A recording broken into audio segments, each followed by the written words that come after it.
Hi అండి. ఈరోజు మీతో ఒక యూస్‌ఫుల్ టిప్‌ని షేర్ చేసుకోవాలనుకుంటున్నాను. ఇది ప్రతి ఒక్కరికి ఉపయోగపడుతుంది.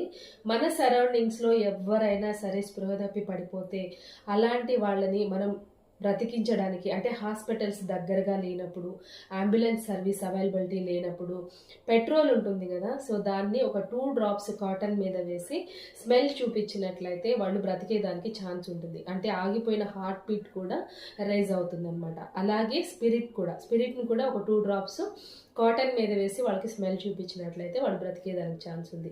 అండ్ డ్రింకింగ్ ఆల్కహాల్ ఉంటుంది కదా! దాన్ని కూడా సేమ్ ఇలాగే కాటన్ మీద వేసి వాళ్ళకి స్మెల్ చూపించినట్లయితే వాళ్ళు బ్రతికేదానికి ఛాన్స్ ఉంటుంది. సో, మనకు తెలిసిన ఈ టిప్‌ని అందరికీ షేర్ చేయండి. ఎందుకంటే దీనివల్ల చాలా మంది బ్రతికేదానికి ఛాన్స్ ఉంది. ఇది డాక్టర్స్ చెప్పినటువంటి టిప్. సో, ప్రతి ఒక్కరికి షేర్ చేయండి. మీకు వీడియో నచ్చితే మాత్రం తప్పకుండా లైక్ చేయండి. ప్రతి ఒక్కరికి తెలియచెప్పండి. Thank you.